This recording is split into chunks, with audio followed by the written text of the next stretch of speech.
Entré precisamente en lo que son los pasos del duelo y ahorita pues todavía me habían dicho que mi hija iba a morir, pero todavía no se había muerto, pero lo primero era la negación. Entonces yo me cubría y diciendo, esto no va a pasar, esto no va a pasar.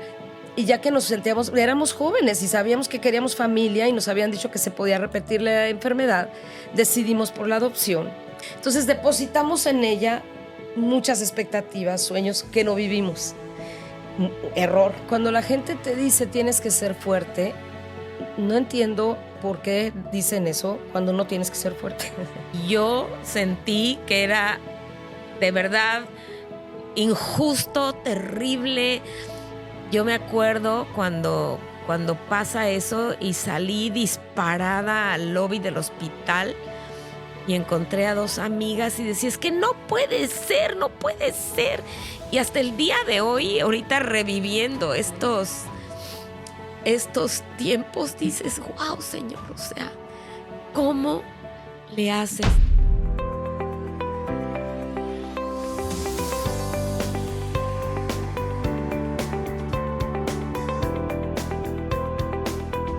Pues buenos días, buenas tardes, donde tú te encuentres. Hoy es un día muy emocionante porque estamos comenzando nuestro primer capítulo de nuestro podcast y ha sido un tiempo de verdad de mucha espera, pero bueno, Dios no se equivoca en los tiempos y estamos muy, muy contentas en lanzar nuestro podcast Lugar Seguro. Llevamos muchos años trabajando con mujeres, con sus corazones, y algo que hemos sentido a través de los años es que el platicar con ellas, el compartir nuestras experiencias, las hace sentirse a gusto. Uh-huh. Y por eso nombramos a esta parte de lo que nosotros hacemos, Lugar Seguro. Queremos que para ti sea un lugar seguro porque aunque nosotras hablemos, aunque nosotras platiquemos, esto va a llegar a tu corazón y vas a sentir un alivio, el decir, wow, me está ayudando esto que ellas están diciendo.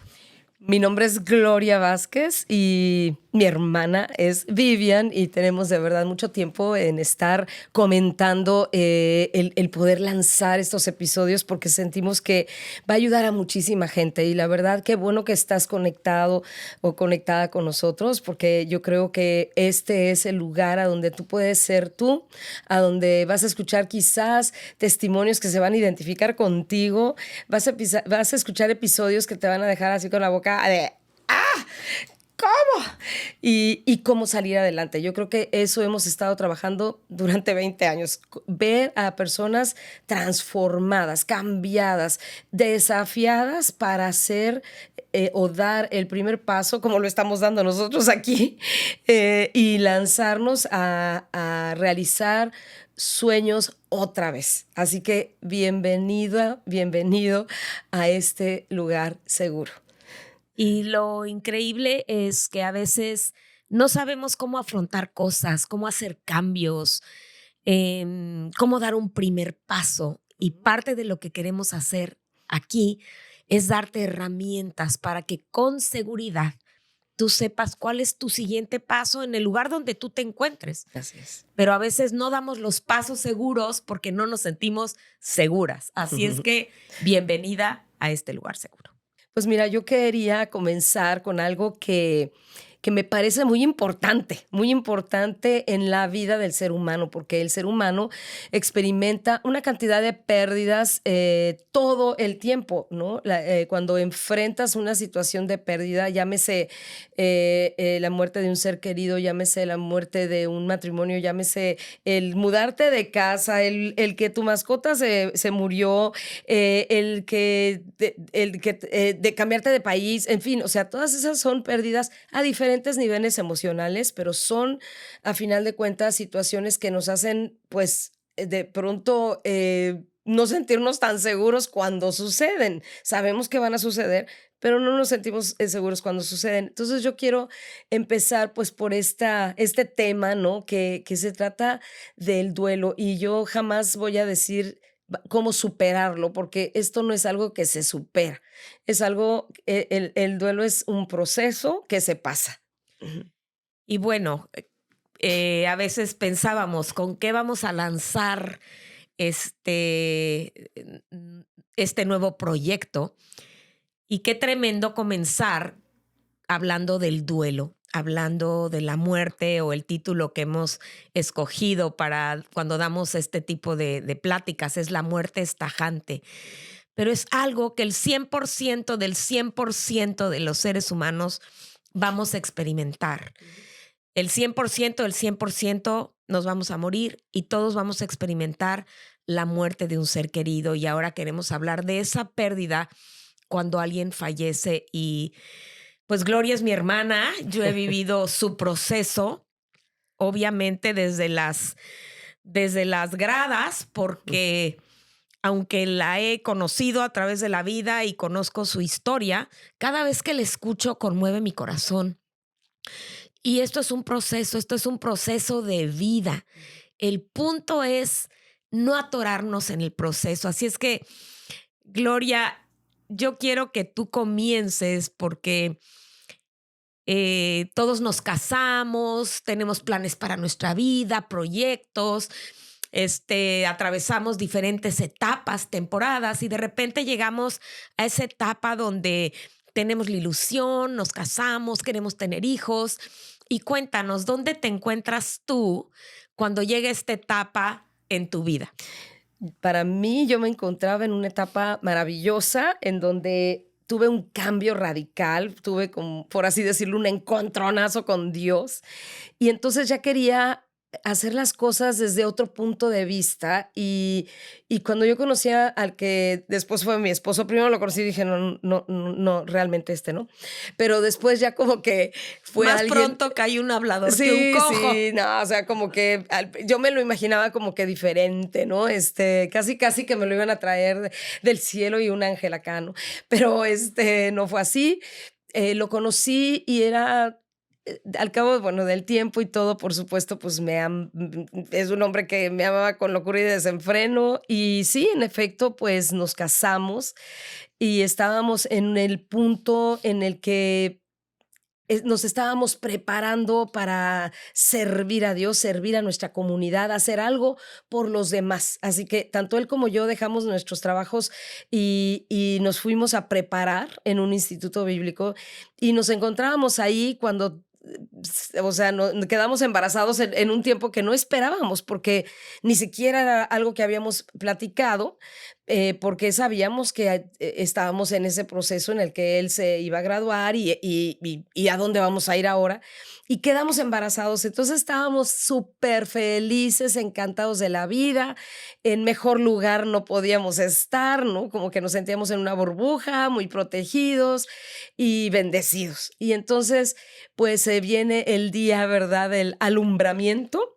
Nosotros nos encontrábamos en la ciudad de Dallas, Texas, y nace mi hija y fue algo hermoso, aunque terminé en una cesárea de emergencia. Fue algo muy hermoso, muy bonito. Estábamos felices, estaba mi familia conmigo, aunque mi papá, desgraciadamente, pues ya tenía un cáncer súper avanzado.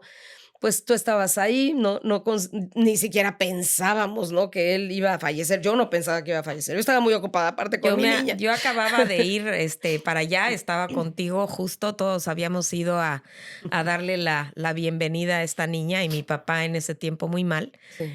y yo me lo llevé a México y, pues, después de un corto tiempo de que yo me lo llevé, pues, mi papá fallece y fue una pérdida familiar donde tú no pudiste estar porque estabas atendiendo a tu princesa. Así es. Y bueno, pues, ya después de que pues, terminó mi esposo la escuela, regresamos a la Ciudad de México y estábamos, la verdad, muy contentos de iniciar una nueva vida y llevamos a Paola, a mi hija, al pediatra y después de que la checó, la revisó, te puedo resumir después de muchos análisis, biopsias y estudios, nos dijeron que tenía una enfermedad genética llamada lipidosis de Niemann-Pick, que es la falta de una enzima que hace que las células grasosas se acumulen en el hígado, en el vaso, se vayan a todo el cuerpo y nos anunciaron que la niña iba a morir.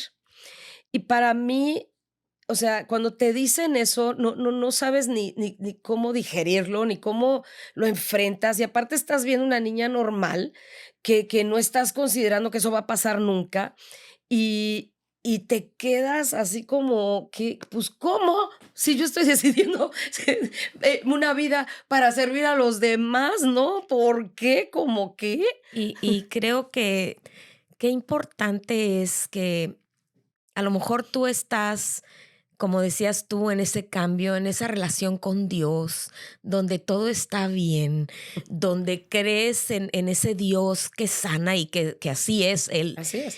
Y de repente te enfrentas a una noticia así. O sea, tú en tu caso, tus hijas, cuántas personas no llegan al doctor y te dan una noticia de salud, un diagnóstico, Ujú. un cáncer, y que en ese momento te quedas petrificado porque ese tipo de diagnósticos, sabes lo que es el sinónimo a muerte y a ti te lo dijeron directamente. O Ujú. sea, ¿qué pasa contigo y con Eric cuando reciben esa noticia? No, no, yo estaba deshecha, y yo quería entré en precisamente en lo que son los pasos del duelo, y ahorita, pues, todavía me habían dicho que mi hija iba a morir, pero todavía no se había muerto, pero, lo primero era la negación, entonces yo me cubría y diciendo: "Esto no va a pasar, esto no va a pasar, mi niña nació en Estados Unidos, esto no va a pasar", y era algo que no quería ni hablarlo, ni decirlo a nadie, ni lo cubría, me hacía la mensa. Y mi esposo, me dijo: "Mira, la verdad, servimos a un Dios que es soberano, que es todopoderoso, que está en el trono". Y yo decía: "Este cuate, ¿qué?", ¿no? O sea, no, o sea, no me pero cuando él me dijo todo eso, pues, como que me ubicó a de verdad enfrentar una situación que Dios realmente tenía el control. Yo probablemente no lo tenía, pero él sí.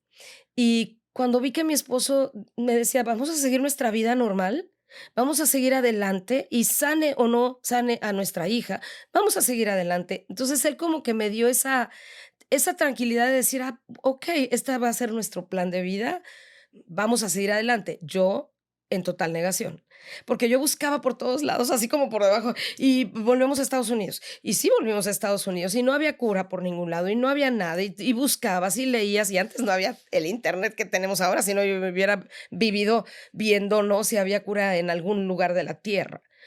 Pero llega el momento en el que te das cuenta que no lo puedes detener, y y sucedió después de 3 años y medio, después de luchas, de batallas, de habernos dado la bienvenida a al mundo de las personas con discapacidades que no conocíamos, después de pasar por terapias, convulsiones y una serie de situaciones a donde nuestra hija lo poco que llegó a hacer ya no hacía, y a los 3 años y medio muere en mis brazos. Estamos en un estacionamiento pagando para irnos al hospital, después de que el doctor nos dijo: "Esta niña está gravísima".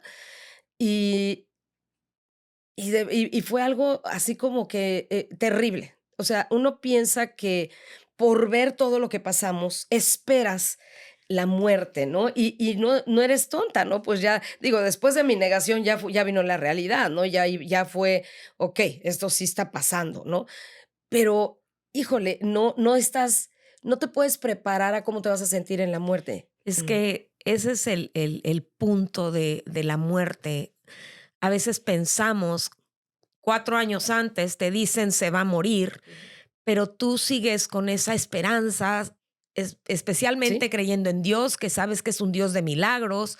Cuánta gente no llega y te dice cosas que ve, que siente, que con muy buenas intenciones te sí. quieren animar. Digo, yo te vi en ese proceso. Es fácil decirlo, difícil el haberlo vivido y visto de una niña que nunca habló, nunca caminó, prácticamente se fue deteriorando su cuerpo, tenías que darle todo en una mamila, te tomaba horas cuidarla y la gente podemos pensar todos, ¿no? Cuando vemos a un ser querido deteriorarse al punto que tú sabes y llegas a pensar, ¿sabes qué? Va a descansar, ¿sabes qué? Va a Ajá, estar mejor. ajá. Y lo dices y todo es lo lógico, No, pero no, en no. lo natural cuando sucede, yo me acuerdo cuando sucedió la muerte de Paola y cómo fueron ustedes pues hacia casa de mi mamá, ¿no?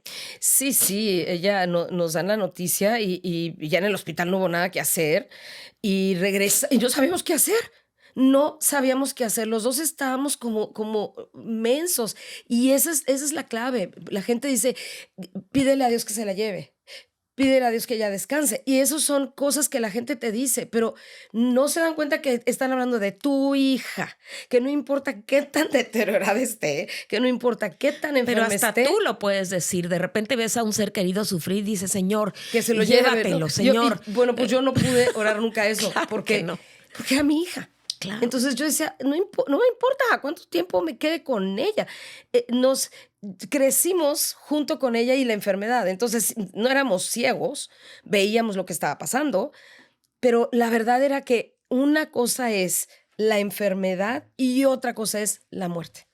Entonces, cuando llegamos con nuestra hija en los brazos a casa de mi mamá, la niña muerta, o sea, fue un trauma, ¿no? Porque No me lo puedo ni no, no, imaginar no, con no, qué no. fuerza pudieron hacer eso, cómo pudieron llegar y cómo llegaron con esa terrible circunstancia, la verdad. Y gracias, mira, ¿sabes qué? Gracias a que tenemos una mamá como es, que otra vez me centró, ¿no?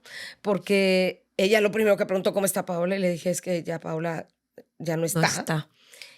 Y ella me vio y me agarró y me dijo, Gloria, Jesús es Señor. Y yo, o sea, ¿qué tiene que ver? No sé, la verdad que no me hacía clic lo que ella me estaba diciendo, me lo repitió como 3 veces hasta que me hizo clic. Es tan fuerte esto que si no haces de Jesús un ser sobrenatural, que tú ya no puedes en tus fuerzas y no lo haces Señor de este evento, de esta situación, de esto que está pasando, te mueres tú también. Y creo que esa experiencia de tener al Señor en tu vida, de prepararte en los buenos tiempos, en quién es, en cómo te bendice, en su palabra, en sus promesas, en su verdad. Aquí en estos momentos es cuando Dios ha pavimentado esa parte porque tienes que sacar de algún lado la fortaleza, aunque en ese momento no hay nada que te consuele ni te fortalezca, pero ahí hay como algo ahorrado en cuanto al conocimiento y a la fe, que en algún momento sale y bueno, no hay nada que te pueda consolar, no hay palabras, no hay nada que pueda consolarte en una pérdida. Yo creo que una de las peores situaciones que nos puede pasar como seres humanos es la pérdida de un hijo. Imagínate la pérdida de 2. Cuéntanos parte 2 estamos en el primer capítulo de nuestro podcast, pero hay parte 2 y parte 3. La parte es, pues nos habían dicho que se podía repetir la enfermedad. Obviamente, digo, se dice en minutos, pero pasamos por el proceso de duelo. Lo tuvimos que pasar, lo tuvimos que ver, lo tuvimos que analizar, lo tuvimos o sea, que pasar por todos los pasos porque era parte de lo que teníamos que pasar, ¿no?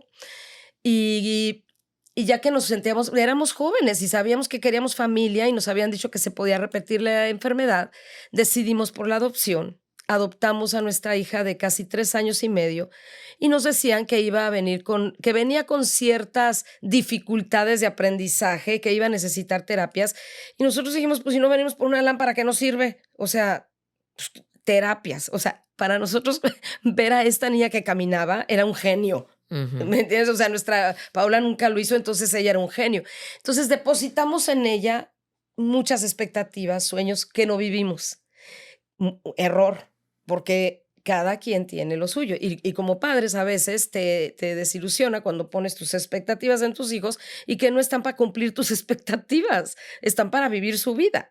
Entonces, pues la intención era, por supuesto, el que esta niña tuviera una familia, el darle la oportunidad de vivir, de crecer en una familia, de darle tíos, abuelos, primos, padres, y eso era todo nuestro amor estaba ahí, ¿no? Todo lo que queríamos para esta niña estaba ahí. No era para llenar algo que nosotros habíamos llenado con nuestra hija, pero que nos podíamos volver a embarazar, y eso hicimos. No, Déjame decidimos. interrumpirte cuando te hablan y te dicen que vayan por la niña.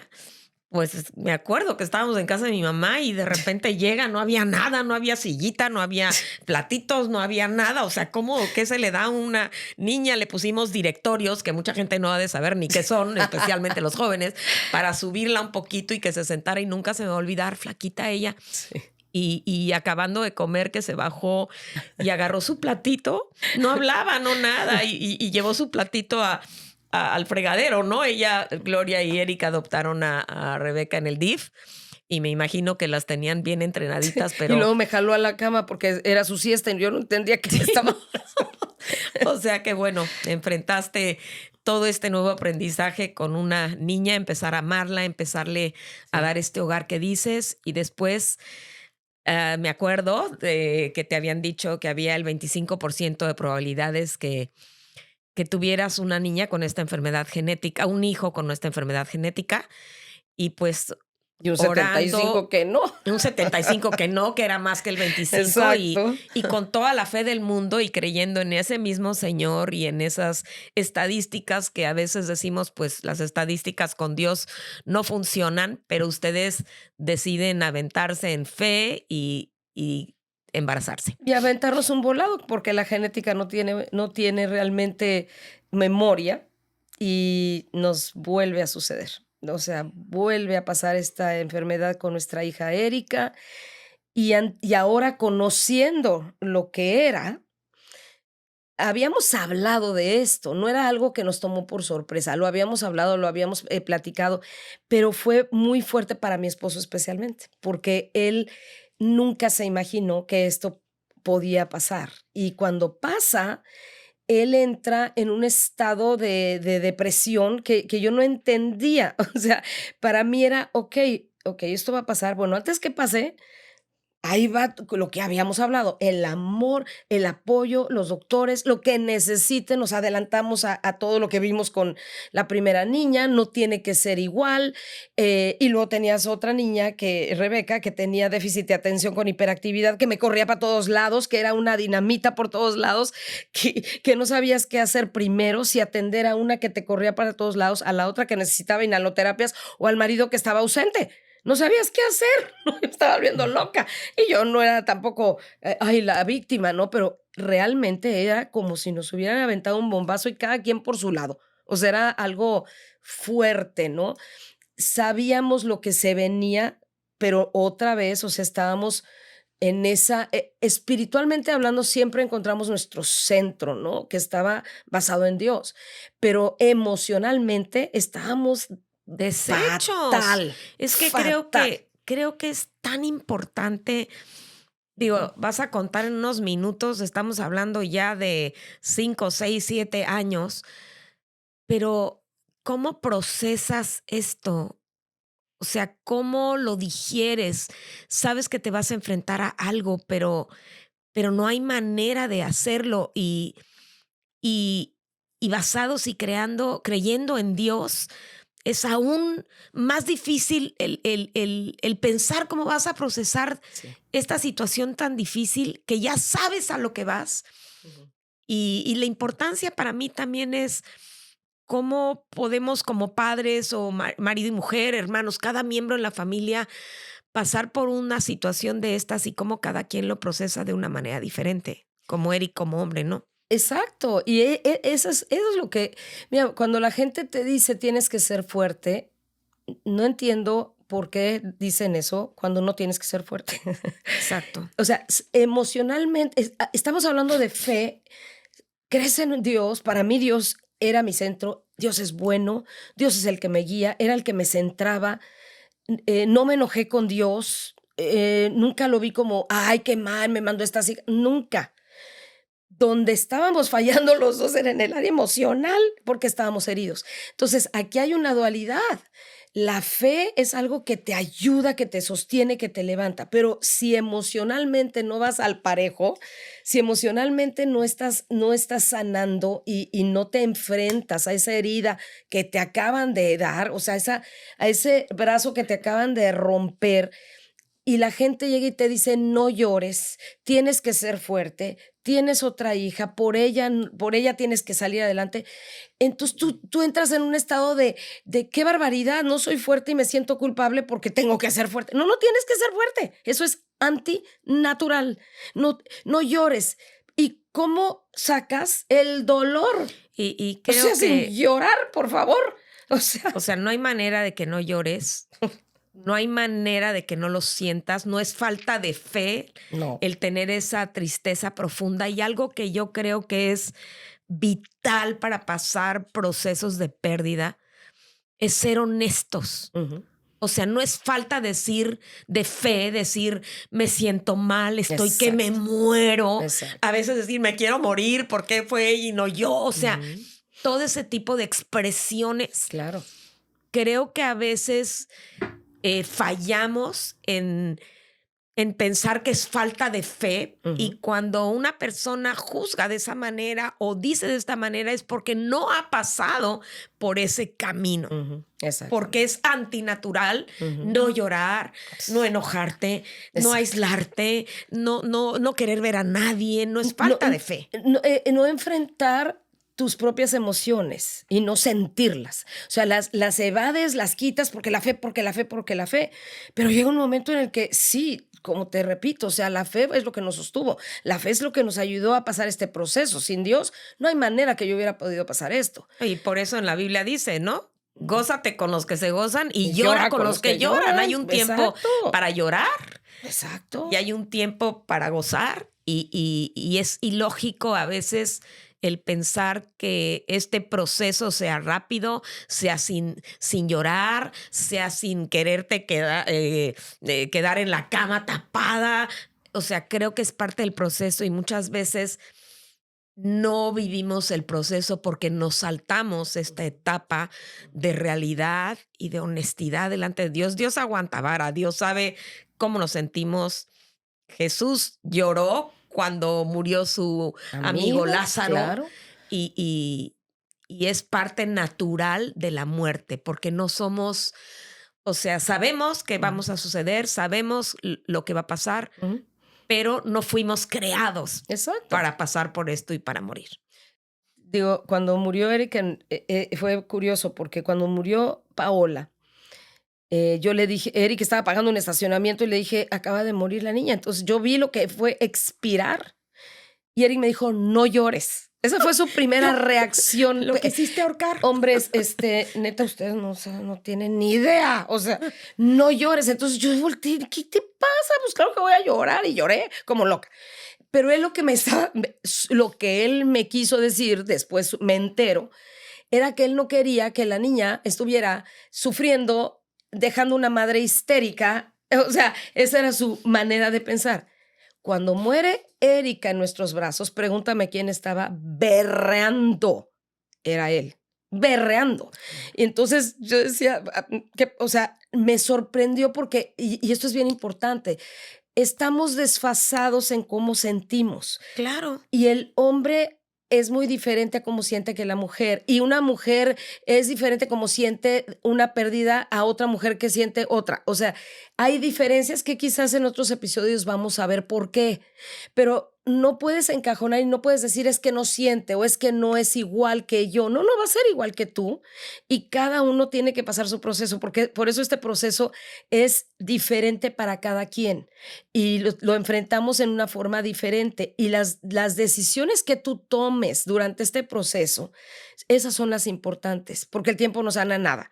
Lo Claro. que sana es lo que tú vas haciendo en ese proceso que vas pasando. Ujú. Así que es bien importante. Erika muere y fue la enfermedad fue terrible. Sí evitamos muchas cosas con ella y por eso era más fuerte para los dos, porque sentíamos que Erika había, y aparte pues Erika, así como estaban mis hijas, tenían diferentes caracteres, yo sabía quién era quién, o sea, la verdad, padre, eran mis hijas y esas son, por eso es que yo escribí 2 libros. Primero escribí el primero pensando que no había manera de que hubiera habido una segunda parte, pero pues sí hubo la segunda parte, entonces seguí escribiendo. Y viene la tercera parte. Cuéntanos en poquito tiempo Ujú. cómo continúa tu vida, cómo llegan a esa sanidad, cómo vuelves a querer vivir, porque creo que con la muerte de tus 2 hijas sería muy fácil haberte enterrado junto con ellas Sí. y mandar a volar muchas cosas en cuanto a tu fe. ¿Cómo pasas esos años hasta llegar a una tercera parte en tu vida? Creo que era muy importante entender que hay gente todavía aquí. Es decir, teníamos una niña que había perdido a su hermana, una niña que estaba pasando también su duelo, una niña que nos necesitaba, una niña que había sido relegada mientras estábamos con toda la atención para Erika porque tenía más necesidades a nivel médico. Y entonces, espérate, y ahorita, y la bebé. Entonces, de pronto volteamos nuestra mirada a una niña que existía, que estaba ahí, que nos necesitaba. Y yo creo que eso, al final de cuentas, es lo que te ayuda a salir adelante, el poder estar agradecidos con lo que sí tenemos. Y yo tenía que ver lo que sí teníamos y qué teníamos que hacer ahora para rescatar a esta niña que desde el principio, o sea, pues ella también, tuve que entender el duelo de ella, ¿no? Y decirle, tú no eres culpable porque los niños se culpan. Y pasar también con el proceso con ella, y lo pasamos, tuvimos nuestra catarsis como familia. Mi esposo, tuvimos que ir a terapia. Mi esposo de pronto, en terapia, él, pues, es diagnosticado con depresión profunda, así que tuvo que tratar con eso, y hasta que no fue honesto y decir: "Pues sí es cierto, tengo depresión", porque él decía que no. Entonces él pudo salir adelante, pudo pavimentar el camino y ver, okey, esto yo lo identificaba perfecto, pero él lo tenía que identificar. Entonces, vivir con alguien en depresión también es algo muy importante de no ponerlo como al lado, no echarlo al lado, no decir: "Ay, no, pues tienes de qué alegrarte". Una persona que sufre depresión, especialmente diagnosticada y profunda, es bien difícil para la persona que no lo tiene. Entonces, pues, el ayudarlo a él también a atravesar todo este proceso que para él resultó ser peor, porque él precisamente todo lo tapaba, él tenía que ser el hombre fuerte, él tenía que ser el que no llorara, él tenía que ser esa presión que se pone encima de un hombre, en nuestra cultura especialmente, y hasta que lo alcanzó, entonces su cuerpo y todo su ser se desmorona. Y bueno, terminamos en terapia, que fue lo mejor que pudimos haber hecho en un tiempo en el que la terapia era casi, casi algo prohibido, algo que no era para nosotros, que lo teníamos que resolver con Dios y punto. Y y gracias a Dios que nos encontramos a una hermosa mujer que nos dijo: "Qué bueno que ustedes están espiritualmente bien, permítanme ser un instrumento para sus emociones". Y ahí es a donde entendimos esa parte, ¿no?, de las emociones. Y qué importante es, y a través de todos nuestros segmentos y todo lo que vamos a ir haciendo a través del tiempo, es el no satanizar Ujú, la parte emocional, lo exacto. importante que es procesarlo, sacarlo, sanarlo, hablarlo, Enfrentarlo. enfrentarlo, Ujú. sacar de raíz eso y no tapar, ocultar. Y cuántas veces, como dices tú, por la cultura, el hombre quiere hacerse el fuerte o no hablar de lo que hay en su corazón y va a ser crisis, de Claro, alguna manera u otra va a detonar o va a salir de alguna manera así es. y qué padre que pudieron ir con Carmen y que ella pudo dar este Y diagnóstico que de mira, alguna manera lo ayudó. no fue fácil, porque llegó un momento en el que yo le dije a mi esposo: "Mira, yo puedo con 2 niñas que se mueren, yo puedo con una que me corre para todos lados, pero no puedo con un hombre ausente que están dándole ayuda y no la quiere". Claro.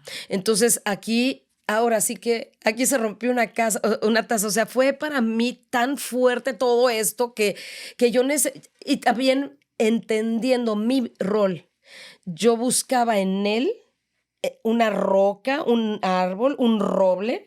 Él, por ser hombre, ¿verdad? No debo de llorar, tengo que ser el fuerte. Y yo haciéndolo fuerte, queriendo que él fuera el fuerte. Entonces entendí que él no era ni mi roble, ni mi roca, ni el que me iba a sostener. Entonces, para los dos, esa terapia fue de verdad algo que abrió nuestros ojos a entender, caray, o sea, ¿yo qué estoy haciendo? Porque yo me sentía la víctima, yo me sentía la que yo, pobrecita de mí. No, yo tenía lo mío y tuve que enfrentar esos prejuicios, ¿no? De decir, él tiene que ser el fuerte. ¿Por qué? Claro. ¿Qué? Y cuéntanos qué nos pasa después. Pues mira, Rebeca crece, nos cambiamos de país para ayudarla. Le conseguimos ayuda de por vida porque sí, en efecto, Rebeca tenía ciertas disfuncionalidades, tenía discapacidades, y aunque muy funcional. Y llega a los 21 años y pues en Estados Unidos se usa mucho que pues se van de casa. Y mi esposo dijo, déjala ir, ella se quiere independizar. Y no era como que se iba a ir a China, sino que se iba a independizar en un hogar cerca de nosotros, pero con personas con las mismas capacidades que ella y haciéndolos independientes. Y eso era maravilloso. Así que mi esposo y yo vivimos una luna de miel maravillosa. Fue un año en el que por primera vez nos sentimos que no estábamos preocupados por nuestras hijas. Habíamos pasado de verdad 10 años de infierno con nuestras hijas biológicas y después con Rebeca, terapia tras terapia, tras terapia, tras cambios de escuela, tras cambio de país. Y un día llega mi esposo sin estar enfermo ni nada. Me duele la cabeza mucho, muy diferente, me duele como en el cuello. Y terminamos yendo al hospital, él entra caminando al hospital, bromeando como siempre. Estamos en el hospital esperando a que lo atiendan, empieza a gritar, me duele la cabeza, no me quiero morir del dolor, y cae en mis brazos. Y a los 2 días muere de un aneurisma cerebral. Yo me acuerdo, ahí te puedo decir, me hizo crisis todo. O sea, las 2 muertes de mis hijas se manifestaron ahí. Y la muerte de mi esposo, y yo decía, y me acuerdo que yo le decía a tu esposo, ¿qué va a pasar? ¿Qué va a pasar? Yo estaba fuera de mí, no podía. Ahí sí te puedo decir que me volví loca, o sea, porque ahí dije, qué injusto, pues, ¿qué quieres de mí? Ay, no, me sentía yo abandonada, despreciada y castigada. Y yo sentí que era de verdad injusto, terrible. Yo me acuerdo cuando pasa eso y salí disparada al lobby del hospital y encontré a 2 amigas y decía, es que no puede ser, no puede ser. Y hasta el día de hoy, ahorita reviviendo Ay, estos, sí. estos tiempos, dices, wow, Señor, o sea, ¿cómo le haces? Y para ti, de verdad, si la muerte de tus hijas fue terrible, la muerte de Eric No, hombre. fue tremenda porque te sentiste así, sola, abandonada y desamparada. Vulnerable, vienen, se te rompe parte de tu corazón, parte de tu corazón se va con él y la otra parte se queda contigo, y procesar eso fue bien, bien duro, porque me sentía así, sola. No es la soledad de tener a alguien junto a ti, era una soledad profunda, ¿no? Era una Un herida, vacío. un vacío, una herida. Y creo que obviamente, y te lo puedo decir sinceramente, o sea, después de atravesar otra vez el Híjole, proceso, no. después de verdad de meterte en el proceso a donde dices, okey, ¿quién podrá rescatarme? Porque yo quería agarrarme de quien fuera. Si tú llegabas a mi casa, pues que tú me ayudaras a hacer cosas, mi hermano pasaba, pues también. Entonces yo quería agarrarme de quien fuera para no enfrentar esto y no enfrentar mi vida ahora cómo iba a ser. La veía como una montaña y yo me sentía la persona más inútil del mundo, y creo que y digo, no quiero terminar el segmento sin decir que atravesé mi proceso. Tuve que realmente hacer cosas físicamente hablando, cambios físicamente hablando, para que yo pudiera renacer, resurgir como otra persona. Ya no era la esposa de Eric, ya no era, ya mi estado civil cambió, ya no era la mamá de mis hijas, de Rebeca todavía, por supuesto, pero ella tenía que ser independiente y tenía que vivir su vida. Y me reconcilié con eso. Tuve que reconciliarme, tuve que llegar al punto de decir: "Okey, Dios, sé que tú tenías un tiempo". Obviamente, pues, empiezo a recordar todo lo que Eric me había dicho, todo lo que cómo Eric me había preparado, sin él ni yo saber que esto iba a pasar, y que fue el beso de Dios para mí, el decir: "Okey, ¿quieres irte o quieres seguir adelante con mi plan?". No, no, pues yo sigo. Y seguí. Entonces, quiero dejar en este segmento claramente que se puede seguir adelante, que el duelo es un proceso, no es un estado en el que tienes que vivir. Las intensidades del duelo tienen que ir bajando, te vas a acordar, vas a llorar como lo estamos haciendo aquí, pero te sacudes el polvo y sigues enfrentando la vida como viene. Y nadie te da la seguridad de que la vida no te va a dar reveses a cada rato. Pues la historia no es un cuento, es una historia. El verte, el escucharte, y suena tan fácil, como lo dices, el verte. Hay milagros de muchos tipos, pero tu vida es un milagro. El que tengas la alegría, las ganas de vivir, la emoción, la creatividad, no te enterraste en vida con toda la justificación y razón del mundo, y que literalmente al ver tu vida, Dios es quien te sostiene, quien te Así es. mantiene, quien te llena, quien te hace resurgir todos los días, porque aún hay más en tu historia. Y bueno, creo que es demasiado rápido el comentar todo esto. Años, procesos, lágrimas, situaciones. Me acuerdo de tú quererte salir corriendo de mi casa porque veías que estábamos todos o mis nietos ahí y ya acabé de estar, vaya Dios. Y se vale, tenemos que respetar el proceso de cada persona. La famosa frase de lo que yo haría, debería hacer. Nadie está en los zapatos de otra persona. Nadie vive el proceso de la misma manera. Así es. No hay una fórmula Ujú. para decirte paso 1, paso 2, paso 3. Hay etapas, las cuales vamos a comentar en Próximo, nuestro próximo episodio, claro. pero de verdad eres un testimonio verdadero de lo que Dios puede hacer, porque yo solo de oírte a veces se me hace el cuerpo chinito y digo, Señor, de verdad no sé, no sé, no sé por qué no o para qué. Pero Dios es soberano, eso lo he Claro que sí. aprendido contigo y al ver tu testimonio de vida. Y bueno, empezamos con este tema tan fuerte porque todos lo vamos a vivir, pero creo que esto es un mensaje de esperanza Claro que sí. que no es de un día para otro.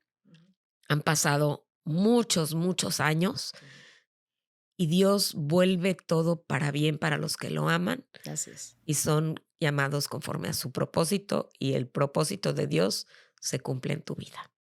Estamos muy contentas de haber compartido con ustedes este espacio y queremos que por favor, si les ha gustado, que compartan en las redes sociales que van a aparecer aquí abajo de su pantalla.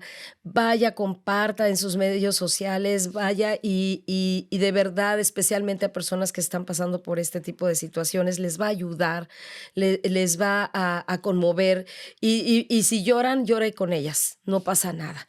Queremos volverlos a ver en este espacio y queremos que usted regrese a este lugar seguro. Pues sí, te esperamos, no te lo pierdas, porque te vamos a llevar a través de este proceso. La próxima vez serán las etapas del duelo. Es importante que lo aprendas. Nos vemos.